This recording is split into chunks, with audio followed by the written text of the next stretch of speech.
So I feel like if you start with the goal in mind first and work your way backwards, you're always going to have a little bit better, easier time of knowing what the message should be, instead of starting with the message, and then trying to, go through the maze, the, rat maze of, are we going to get that to the right people, and how do we do that?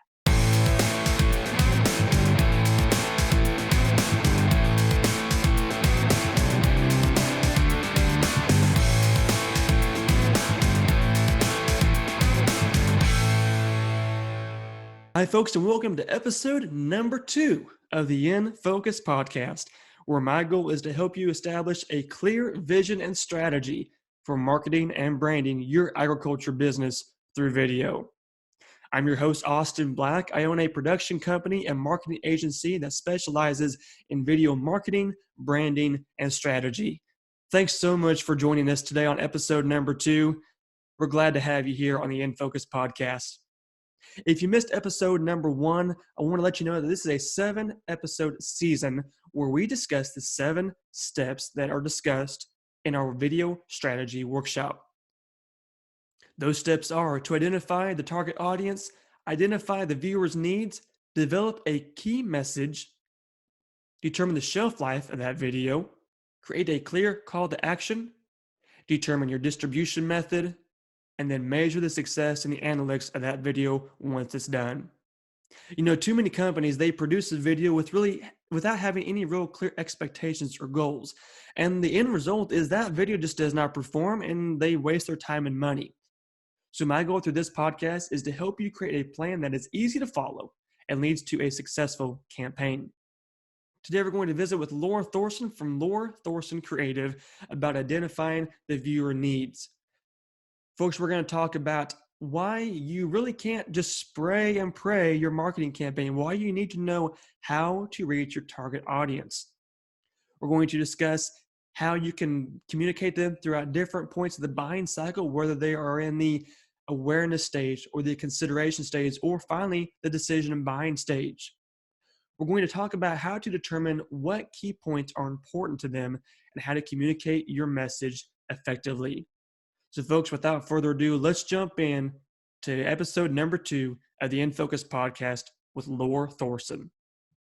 Here we are, In Focus podcast. I'm with my wonderful friend and guest today, Miss Lora Thorson. Lora has been a professional photographer and graphic designer since 2007. She started in the equine industry, and throughout the years, she has expanded her services to include web design and social media, and has worked with small business owners, ranches, and event producers in both the equine and cattle world. She works to provide a common sense approach to reaching customers through digital and print advertising. Lora, welcome to the podcast today. Thanks so much for joining us. How's everything going up in Montana? It's cold, but the sun's shining today, so it's good. As long as the sun's out, everybody's happy, right? Yeah, the sun makes a big difference. Well, Lora, thanks for being with us today. Just start off by telling us more about yourself and your business and what you've been doing since 2007. Oh gosh, what haven't I been doing? Well, like I said, I started out in photography and graphic design, and I just noticed that there was a need for a lot more services that people were just really overwhelmed with. And I don't claim to be an expert in any particular category, but I do know a lot about a lot of different things. And a lot of the same clients that I had in my photography business were also business owners, and they happened to cross over into that equine or the cattle business world. And so I have a soft spot for those people because that's what I grew up in, and that's what I love, and that's what my family's done forever. So I, naturally wanted to help them any way that I could. And so I started kind of venturing off, trying new things. I learned a lot about videography and social media along the way. I mean, how can you be in this world today and not have to learn a little bit about social media? It's just so prevalent right now. And it's just going to continue, I think, to grow. And so I became a drone pilot. I started learning about videography. Naturally, I had a little bit of a foundation in the photography, so that was helpful. But it's a different ball game. It's a different ball of wax when you get into the videography side of things. For example, you don't have to worry about audio with photography. We were having audio problems earlier. So, um, but I've worked for lots of different businesses. I've worked in the real estate world too, worked with construction, insurance, and those kinds of things. But my heart kind of always has belonged within the ag world and the ag side of things. And that's what I know best. So I always feel like focus on what you know and what you love. That's what I've done. Now, recently, you've kind of switched gears a little bit and you have rebranded as Lora Thorson Creative. So, what are you doing Right. now that's new and different that our listeners would be interested in knowing about? Well, previously it was Laura Thorson Photography, so that's really a narrow thing, from a business aspect. So I felt like rebranding as Laura Thorson Creative would innately open up some different categories of marketing that people could see that I do. Photography is very specific, but that's just one piece of what I do and what I love and what I'm good at. So I thought it would probably be a good time to rebrand so that people would know that I offer a lot of other services. So, you've been in the industry since 2007 and done a lot, seen a lot, learned a lot. As we're talking today about identifying the viewer's needs as a second step in this process, um, your knowledge of marketing helps you understand as you're working with different clients across different sectors what is important to their campaign and what they need to hear and know. But as you look as a business owner to the clients you've worked with, why is identifying that viewer's needs so important when it comes to marketing? Well, because if you're trying to market a product or service to somebody that doesn't need it or that isn't hearing your message because that's not the message they need to hear, then you're falling on deaf ears. You're very ineffective in your approach and you're not going to reach your goals ultimately. So it's wasted time and money. And all of us, are trying to learn to be more efficient in what we do, or I think at least we should be trying to do that. Um, whenever we're, working with cattle or horses or whatever, we're always talking about ways we can improve breeding programs and all kinds of efficient ways to do that. We should be doing that same thing with our marketing. So you don't think that a marketing campaign can be all encompassing where it gets everyone on the same batch and communicates the same message then? No, I do not. No. And a lot of times what I see people do is I feel like they are on one end of the pendulum or the other. They tend to try to what I call spray and pray. They create a message and they just like send it all over the world to everybody, whether or not they're a potential customer or not. We'll get some good business out of it either way. They end up spending way too much time and money, or the opposite happens. They try to pinpoint such a small group that they completely oversaturate their market because they don't realize that that there aren't that many people that can hear that message and respond to it and be a customer. So it's a balance. Everything is a balance in this. So you have to constantly work to strike that balance. And it's really important too that you use your metrics in order to know and have information. You need to know your analytics on your website. You need to know your analytics on YouTube, on social media. We've got so many awesome tools at our disposal to have all this information and data, but yet I feel like people get so overwhelmed by it, or they don't know how to interpret it, or what does that mean for them, that they just kind of turned a blind eye to it. And that's almost worse doing nothing, than at least trying. But it's either, I feel like a lot of times with clients, it's either too much and it's all vague, or too little because they're afraid to dip their toe in. So Right. balance is key. So as you're looking at potential client, or as you're helping your customers market to their clients, something that's not talked about a lot, but is so prevalent to marketing, is the buying cycle or the customer journey. How they start out with your awareness and go all the way through to from not having heard about you at all to at least hearing about you to knowing what you do to actually doing business and continue to be a loyal customer. How should a marketing campaign vary to a customer throughout that cycle? Are we talking about different things? Are we looking at different people? How is that adjusting from the top to the bottom of that funnel? Well, I can best visualize that in my head with a client of mine who I won't name, but that produces they produce 4 different events throughout the year. And so potentially you could look at them as having 4 buying cycles, right? Mm-hmm. And the awareness part's kind of established because they've been in business for a long time. So I don't think that most of the people that know them would be in the awareness, although there's always new people coming on learning about. So that's, very important too. But what you don't want to do is you don't want to, let's say you have an event and it's a year out. You don't want to start creating a call to action for people a year in advance to buy tickets to your event unless it's like such a huge event, Woodstock style kind of a thing that like everybody knows about, like, that you have that kind of awareness. But if you don't have that kind of awareness and you send that kind of a message too early in the cycle, you're not going to capture those leads or whatever it is you're asking them to do, because it just doesn't, the relevancy and the timing needs to make sense. So the other thing too is, like, as the event gets closer, for example, it's really important to switch up and go from just the awareness of, hey, we're having this event, it's going to be, coming up in 6 months, whatever, to maybe switching it up to, hey, we have these new things happening, and here's what you might need to know about. It'll be coming up in a few months.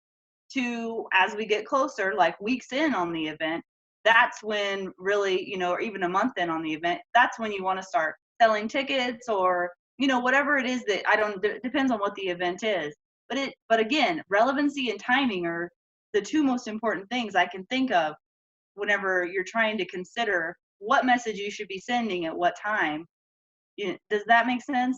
Am I Yeah, barking up you're the making right tree complete sense there? there. That's a very good analogy, and 2 things that Yeah. I don't think. I mean, that's about as simple as you can put it. Relevancy and timing. That's something that we don't. We try to overcomplicate the process, I think, and determine, Hmm. okay, what's our message going to be? When are we going to give it to? Who is going to be receiving it? I mean, we go through all these different factors, and it really comes down Right. to what matters to them and when do they care to hear about it. So I love Right. how Exactly. you just simplified that into those 2 terms. And I think that as we go through that buying cycle, that funnel, that is really all it comes down to, is determining how your customer is going to respond to your message in that moment, and then meeting them at that moment with that particular message. So let's look at some of the businesses that maybe are selling products and services. I know you work with a lot of ranches, a lot of agribusinesses, that they may not necessarily have an event, but they're always selling something. What is the best way you can walk a business like that through the cycle and determine what their marketing message needs to be for different phases? Well, one of the most simplistic ways that I talk to people about their messaging is I work backwards. Well, so I start with, what's the goal? What are we trying to accomplish here? And then work backwards from that and say, um, who are we speaking to? What are we trying to tell them? And we, in that, we want to know where they're at in the buying cycle too. But Hmm. that's part of it. Also, the demographic of people that we're talking to, all of those questions are really important when you're trying to make decisions on what kind of message you need to be sending to people. So I feel like if you start with the goal in mind first and work your way backwards, you're always going to have a little bit better, easier time of knowing what the message should be, instead of starting with the message, and then trying to, go through the maze, the, rat maze of, are we going to get that to the right people, and how do we do that? It feels, for me anyway, mentally easier to start with the goal in mind. And then you always kind of keep that in mind as you're crafting the message and framing that to who you need to. Hopefully I answered your question. Yeah, that's an awesome answer. So as you're looking at those messages that you want to include, what elements or talking points, or what specific things do you include or not include at certain points of that cycle? Because like we talked about earlier, you can't just hit everyone with the same message at the same time. What key Hmm. points are you wanting to include, or are you waiting until later in the cycle? How are you structuring that with your clients? Well, if you know that they're ready to buy, or if this is like an impulse type thing and they're already, in the purchase side of the buying cycle, then that would just be a matter of getting it in front of the people, right away. But if they're still in the awareness phase or the consideration phase, then that could be something like maybe you need to build a message where you're driving them to your website. Maybe you're trying to get them to sign up for be a subscriber so that you can do some lead nurturing and you can start a conversation with them, and maybe so they can get to know a bit more about you. Or maybe that could be you trying to build a relationship with them online via video or whatever, blogging or whatever that might be, to just try to tell a story about your brand and build a relationship. Then the know, like, trust thing, right? It's really important. So doing all those things, building those relationships, telling your story, those are all really important earlier in the buying cycle. Whereas if they already know who you are and they're just like, I am looking for this product right now, I need it right now, where are they going to go? You tell them. Where are they going to go for that? Google the last search. place they heard about it. Maybe, yeah. I mean, if I need a coffee mug right now, I'm going to go on Google and search for coffee mugs. So therein lies too the really very important aspect of all of the search engine optimizations and all of that's a whole other ball of wax. But you need to be able to be found when someone is looking for you. Those are the easy targets, right? Those are the ones ready to buy. Yeah, so that's really super important when they're on that side of the buying cycle. And that's the easy, fun part about marketing is when you can find those customers that are ready to make the purchase. All they need to know is where to go to click the button, right? Right, exactly. Yeah, that's easy, fun. Gotta love impulse buyers, right? Right. So if we take that concept, then it's hard to wait for a customer to be ready. It's hard to take the time to develop that relationship, to spend the time and the money in marketing and in advertising to create that journey for them, create that relationship, so eventually they are ready to buy. But how would you say that as we are looking at our customer base, and I mean, marketing all comes down to psychology and human nature and just how we respond to different emotions and everything. I mean, you can do an entire podcast just on that. Oh yeah. But if you Yeah, take it's all very those fascinating. elements and think about how your customer is going to respond to a certain message based upon where they are in the cycle, how do you instruct clients to reach a customer, or I guess, what is your customer looking for when they're in that awareness phase, or when they're in the consideration phase, or when they're in the buying phase? What are they thinking? What are they looking for? How is the best way to reach those at each point based upon their psychology? So what I visualize things better through stories. So an example then would be like if somebody walked into a storefront, like an actual on Main Street, walked into a store and they were just browsing, they're just kind of looking around, didn't really have anything in mind. They're in the awareness consideration phase, probably the awareness phase, maybe the consideration phase. And let's say that somebody walks up to them, the salesperson, and they really need to get a sale that day, and they try to shove this thing down their throat. Oh, well, what are you looking for? Have you ever been in a store where that's happened to you? It's very annoying. Yeah. Or too pushy, and they try to shove things down your throat. People try to do that on social media too, right? And so that's the type of person that's earlier in the buying cycle that you need to be able to read and know. Of course you want to reach out to them, let them know you're there, but you don't want to just slam them right in the beginning with something they may not want or need, and it's also annoying. Now, the second example would be, what if somebody walked into the store, they're in a hurry, they know what they need. I need a pair of Wranglers right now, this size, you know what I mean? So then they go into the store, and they're in the purchasing end of the buying cycle. Those are the people that need your attention right now, or they are going to walk out and go someplace else. So I don't know if that that helps you at all or not, but that's what pops into my head. Yeah, so crafting those messages analogy. Appropriately. Yeah, it needs to be appropriate for who you're talking to. So you kind of hit the top and the bottom of the funnel there. How are you, what are you seeing with the customers in who are in that consideration where they know about you? They're not quite ready to go buy that saddle from your husband, but they're interested in looking at a new Christmas gift for their husband. So how do you handling people in that consideration phase?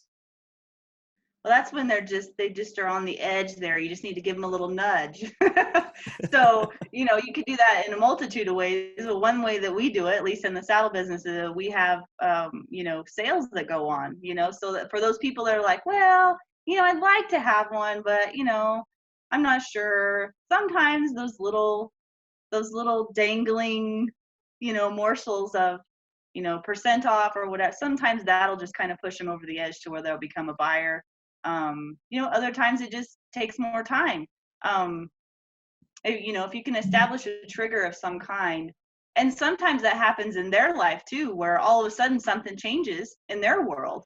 And let's say, I don't know what, they're something broke on their saddle. I don't know, for whatever reason, or maybe they bought another horse or something like that. Then that, those kinds of things can tip those people over too to become a buyer right away. And those are things you can't control, of course, but you can always help nudge them along with different techniques like that. Right.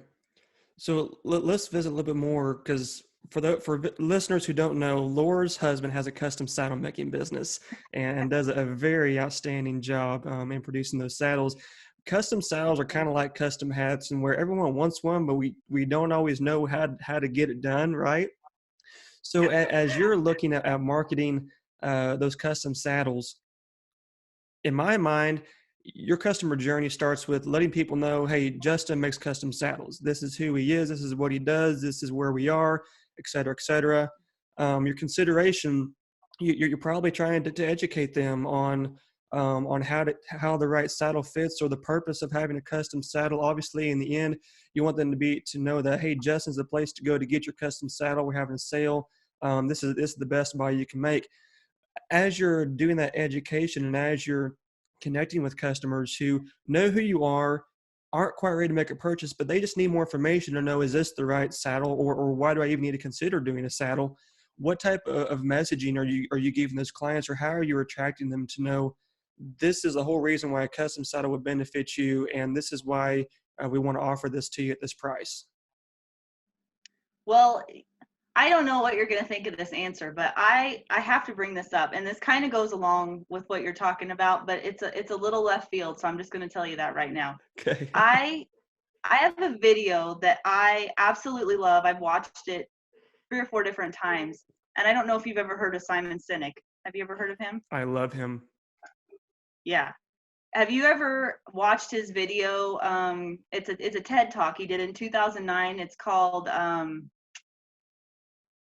Leaders Who Inspire Action, or how to be a leader that inspires action. I It haven't was a seen that TED Talk particular in video. No. 2009. Okay, you should put a link up so people can go watch it. It's a little bit hard for me to explain, but if you watch it, you'll get it. And one of the really powerful things about that video is that Simon's talking to people. The video is titled something like Leaders to Inspire Action, or how to be a leader that inspires action. If you think about it, all of us as business owners, or for selling a product or service, what we're trying to do is inspire action in people, right? Because we're selling something hopefully that they need to help them better their lives in some way, right? So the thing about Simon is he explains how most marketing messages are crafted through what he calls the golden circle. And the outside ring of the circle is what we do, okay? The next circle in is how we do it. And he says most people know, of course, what they do, right? We get really good at telling people what we do. Right. And then the next thing, some people even know how they do it. Some people don't, but some people do, right? And then the middle section of that circle is why. So he says that most people don't have a clue why Yep. why they do it. They just show up to work, they do their thing, they know what they do, they know how to do it, why they do it, make money, right? What is the bigger calling or purpose behind it? That's what your why should be. But his point is that most people market from the circle outside in, so that when they craft a message, they say, This is who I am. This is what I do. These are my products and services. This is how I'd make your life better. Do you want to buy one? And instead, what he says, the really great marketers, he uses Apple as an example. Have you ever seen the old Apple marketing ads, the one like with the picture of Einstein on it? It's just a picture of Einstein, Albert Einstein, and it says, think different. That's all it says. Think different with the Apple logo. That's all it says. That's The powerful. point of it is, it is powerful, but the reason it's powerful is because it goes straight to the why. It starts with the why and then you can go out from that. So his point is that people don't buy what you do, they buy why you do it. So in marketing, it's really important to establish and for people to know why you do what you do, what inspires you. And for those people that believe what you believe, they'll be your tribe, they'll be your people. So when you're crafting the message and you're trying to be vague to everybody in the world, you're not getting a lot accomplished. But if you're speaking the language of your tribe, then you will create a following of people that believe what you believe, right? Absolutely.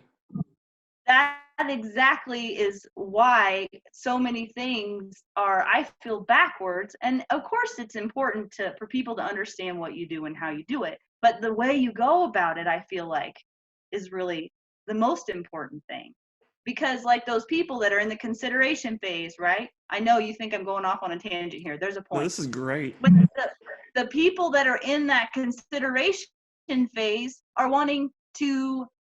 they're making a decision on, does buying this product say something about me? What does it say about me if I buy a Justin Thorson saddle? It's not about Justin Thorson at all. It's about the customer. The focus should be there and determining what is it about what they're buying. It says something. That's why people buy Apple products. That's originally why that brand is so solid. That's a computer company, right? That's a Right. computer company. But they make iPods, iPads, all kinds of other stuff that anybody who believes they're in their brand, they'd buy anything from.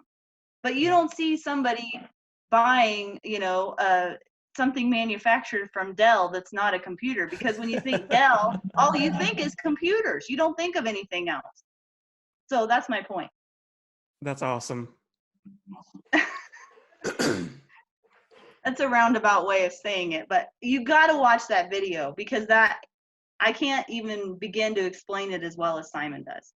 I think It's you did a powerful. fantastic job explaining, and I've heard him enough to know he is so big on that. People don't, we've all heard the saying, they don't care what you do until they know why you do it, et cetera, et cetera. But he is so powerful on that point of what is your why. That's all that people care about. And I love how you explain that. And just, we have to start with that center of why we do something and create that following, create that tribe, create that brand that people want to associate themselves with. I mean, I can relate to the Mac deal. Right. I've had a Mac computer since like 2012. I'm on a PC right now because I have to be. Yeah, me too. Yeah. But when it comes to brand loyalty, we associate ourselves with why that brand exists, what that brand exemplifies, what it provides for us. As cowboys, we like wearing Wrangler jeans. Honestly, Levi's probably do just as good of a job, but we're just not a true cowboy unless we wear Wrangler jeans. So Right. that whole It's the same philosophy concept.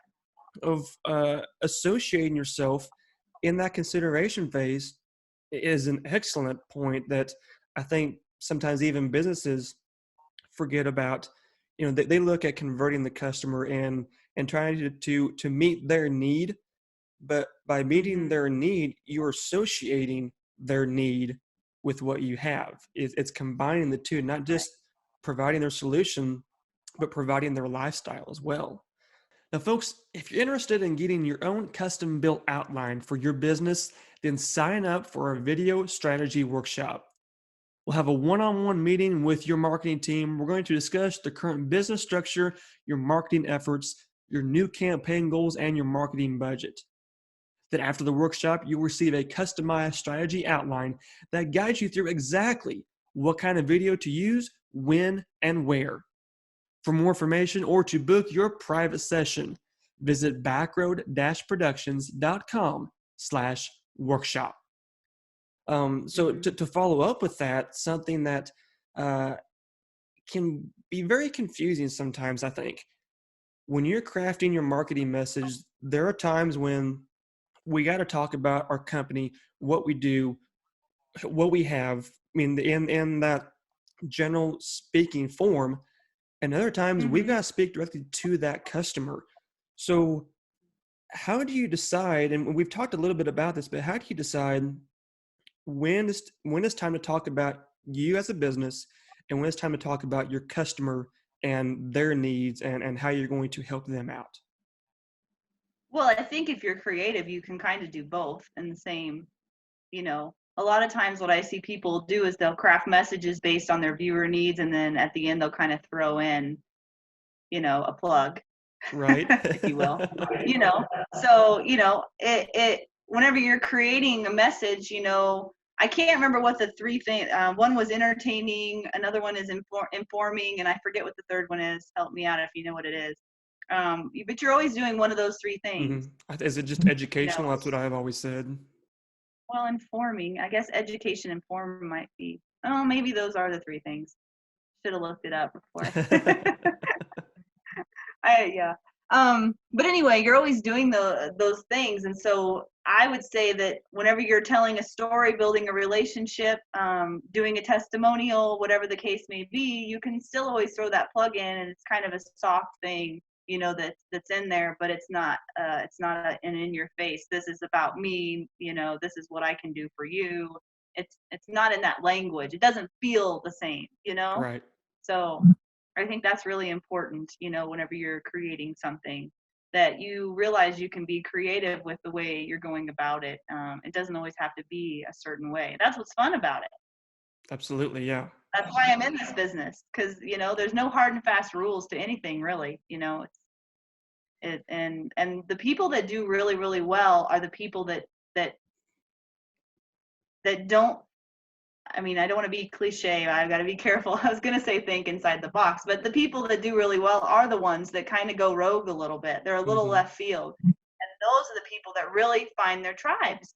They're the ones that find the people and the customers and build the relationships, because they're speaking my language. I understand what they're saying. They're practically reading my mind. They're thinking what I'm thinking, Right. and that's a good thing. On social media and you see a brand that's totally speaking your language, and that's good marketing. And it seems like That's in the there's emotional almost, side of your brain too. yes, That's for the limbic sure. system and the why, the part of your brain that makes those decisions.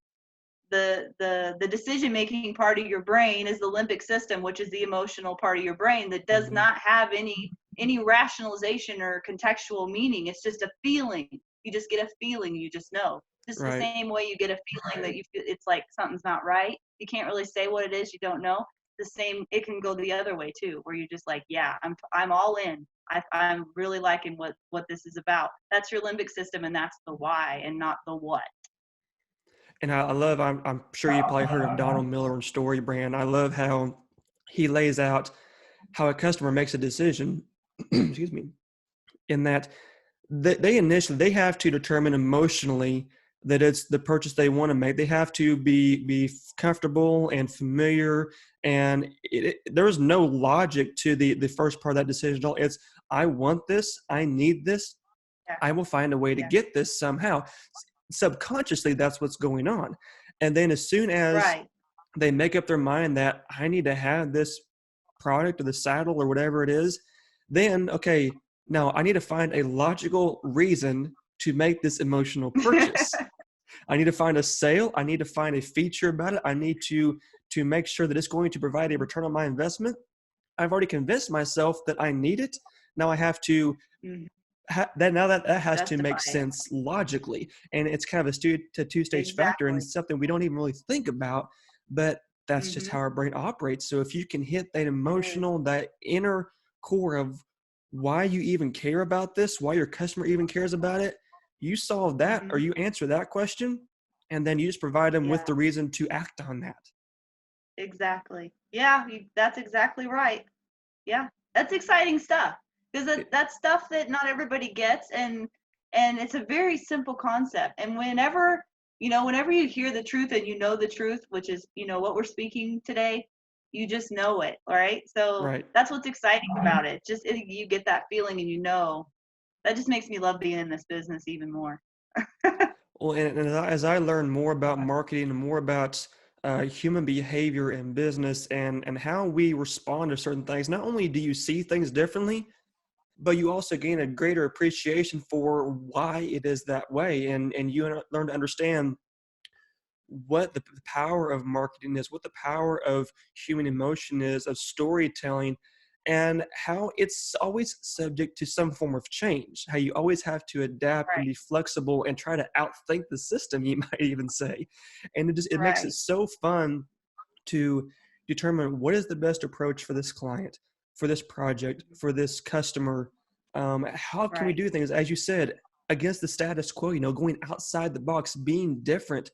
We're in a society today where we want to be different. We want to do things our own way. We want to stand out, but we want to associate ourselves with the movement that stands out. And I think that kind of goes back to what you're saying about thinking outside the box and being different. If we can break that status quo with our business, and we can stand apart, still maybe even be traditional in some elements, as far as mm, we're meeting the needs and we're giving people what they want. We're not changing anything there, but how we're right, doing that is different, right. and it has momentum and it has emotion behind it. And that's where the Yeah. future of marketing is going to end up, I think. Yeah, that's inspiring. That's something people want to get behind. They want to be inspired. They want to be moved, and not in super emotional, sappy way or anything. It's just that they want to be excited about what they're doing in their life. Why are they buying the things that they are? And who are they associating themselves with? That's really huge, especially with social media now. Like who's Hmm. in your corner? Who are you rooting for? Who's on your team? All those kinds of things. It's all about connection. It's really at the heart of it. It's connecting with people. And I feel like we've seen a lot of talk about a lack of connection now with social media, ironically. And I think Right. if you can get to the heart of getting back to that connection, I think you can really move mountains with that. Definitely. So as we're looking at all of the elements of each phase of this funnel, and meeting the emotion, providing the information, but ultimately telling that story, two phrases that get thrown around a lot in business: marketing and branding. Do you think Yeah. that they're very different in their concept, their purpose, their approach? Do you think that Mhm. both of those approaches can work at every stage of the funnel or not? And what is your reason for that belief? Well, I have to say that I went on your website and looked at your blog about marketing and branding, and I have to respectfully disagree with your video. And no, you're probably not going to put this online now because I'm disagreeing with you. But and this could be too because maybe you and I have slightly different definitions of branding and marketing. Hmm. So when I think of branding, I think of the core of your business, the purpose behind your business. All of those things are brought to life through your logo, your color schemes, what you're all about, and that kind of thing. But at the core of branding, I feel like, is establishing awareness and a trustworthiness and a loyalty to your business, to your Hmm. brand. That's what I think branding is. Marketing, and I know there's a lot of different definitions of marketing, but to me, at the core, I feel like marketing is the inspiring action part. I feel like it's more of the selling side of things. Hmm. So the reason that I'm flip-flopped on what you think should happen. So let me explain. I feel like that you should establish that loyalty and trust and a solid connection and relationship with your customer before you get to the selling side of things. Now, I could just be looking at marketing very one-dimensional when I say that too, Mm-hmm. because I think it's a lot more than just selling. But if I were to define it more on the sales side of things, that's how I feel like personally. It's kind of like whenever you, like I said, when you walk into the building or whatever, and you're just kind of browsing, and then somebody just like shoves something in your face. You're like, I don't even want that. What are you talking Right. about? Same kind of thing. Like, I feel like I need to get to know you first here a little bit. I want to know what you're about. I want to know if I want to be, part of your team, if I want to be, in your corner, if I believe what you believe, right? Yep. Like what, that kind of stuff. You want to establish that first before you are into but explain to me the maybe I'm not looking at marketing the same way you are. I think we have the same overall perspective, and it's something that you can kind of flip flop and both sides really be right. I think because you do have to have that core set of beliefs, of values, of loyalty to your customers to even buy the first thing from you. I mean, if they don't know who you are, why you do something, why you even exist, then they have no reason to buy from you. So you have to establish that brand mentality of this is why our company is even in existence and why we want to help you. Come follow us, come be a part of this. While you're doing that, you got to market to continue those sales, to continue that relationship, to continue the customer retention, everything. And over time, once you Right. have that following, then your brand gets fueled by the Right. efforts and the work and the emotion, the tribe that you've now built to be your Mhm. following, to promote your cause. You can't run business without either one, and you've almost got to do them simultaneously. But you have Right. to understand that branding is different than marketing, and that's something Mhm. that Oh, easily gets yeah. confused. So I think Mhm. we have the same philosophy on that. It's how you approach the order and the definition of it. But I think Yeah. that your concept of establishing that brand to begin with is what establishes that relationship. And once that relationship Yeah. begins, you can continue to market, you can continue to build that brand, and then eventually the two concepts begin to fuel each other. Yeah, I agree with that totally. Yeah. Well, I think on your video you said something. Wasn't there a monetary mark or something that you, once you got to the 1 million mark or something, then you Yeah, so started branding, that's or a what was that? concept that I got from Donald Miller, something that Oh, okay. he preached. So I was feeding off of his philosophy on that. But I Right. relate very much to your concept that you have to have that following. You have to have people that believe in what you do to even start the business. Otherwise, you're not going to Yeah. go anywhere. Well, and it's what we're talking about here is long-term success, right? So you could just build a brand tomorrow. Nobody knows who you are, and you could go try to impulse sell things on Facebook, like T-shirts or something. They're Right. not going to care who they're buying off of. They don't care why you do what you do and all that sappy crap. They just want to Mm-hmm. buy a T-shirt. No big deal. But I think if you're talking long-term, building over time, especially in the industry you and I are involved in, that know, like, trust, loyalty, all those things, those are really important things in our world, in our Absolutely. in the cattle industry, the horse industry, the ag industry in general. And I feel like building those relationships, if you don't have that, like, you're going to be dead in the water eventually. And not only just building them, but maintaining them Yeah. long term and being consistent with your brand and your actions, everything. um and that's just, that's how I feel about that. There's, an exception to every rule, but I feel like those one-off quick, you know, companies that just kind of come and go, that's why they come and go, is because they haven't really done it right. They just kind of fly by night things, and they're just trying to make a quick buck, Right. sort of a thing, and that's not what we're focusing on. Yeah.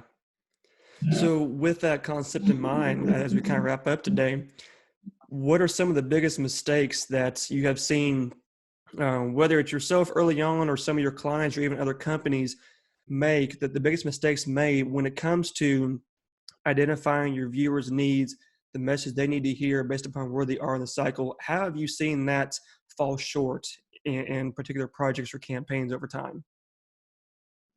I think the number one thing that I see people do is because they're not sure what to do, they just kind of try to do what the next guy's doing. They just kind of copy. They're not sure what or why, but they just kind of copy whatever they see. And I know they're trying, so I don't want to anybody that's doing that, I don't Right. want to, dog on you or anything, but you know, there's so many resources where you can educate yourself on so many different aspects of marketing these days. I mean, the resources are endless. Not to say they're all good resources either, but if you want to know more about a particular thing, you can go out and get that education. And I feel like it feels like people just want an easy fix. They just Hmm. are like, I don't even want to think about marketing.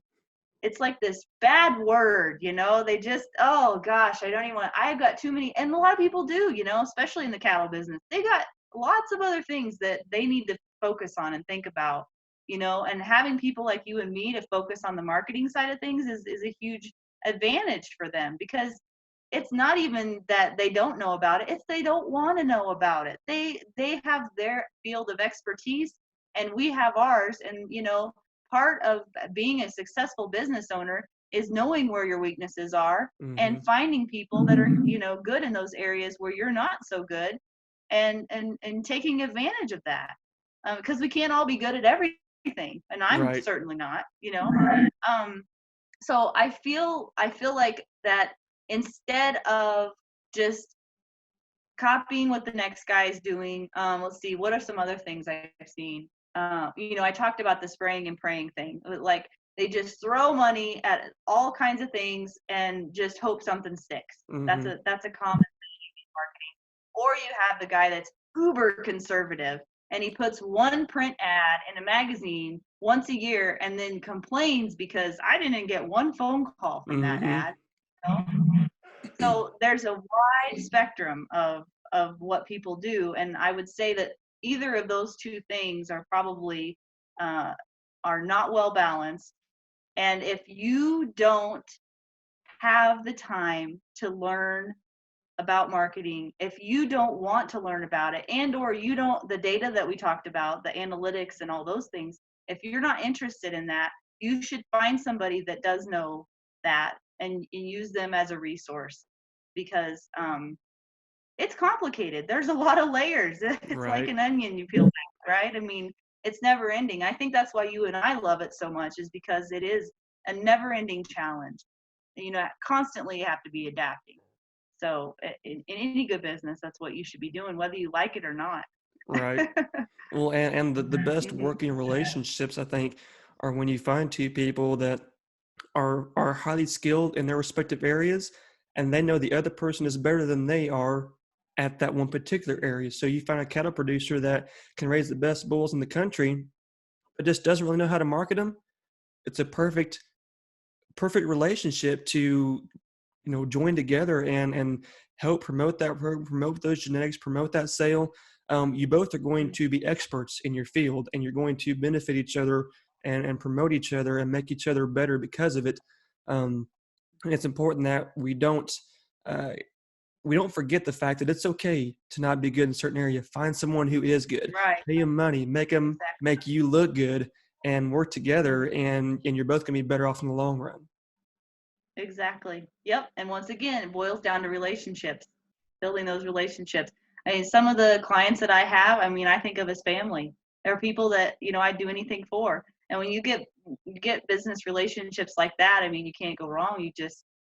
When you really love what you do, it does really just come across. I mean, I met cattle producers I know, many of them that are very passionate about what they do. They care deeply about what they do and about their cattle and about the way they do things. And I love being around people like that. So, Yeah, it gives you fire, and and having that passion mhm, just it keeps you wanting to get more of it. right.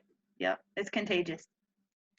All right, Laura, thanks so much for joining us today, and I appreciate your insight and your common sense, straightforward input on stuff that can seem overly complicated, and really it's just about the right place at the right time. So I appreciate you being on the InFocus podcast today. My pleasure. Thanks for having me, Austin. It was fun. Well, folks, we are off to a great start with this season. I tell you what, Lore brought some great information of how we can really relate to our customers, understand where they're coming from, and address their needs throughout the buying cycle. For more information about Laura Thorson Creative, visit the show notes at backroad-productions.com/podcast. There you'll find links to all of her social media and webpage, as well as a link to the TED Talk from Simon Sinek that was mentioned in today's podcast. Folks, thanks so much for tuning in, and we'll see you next time on In Focus Podcast.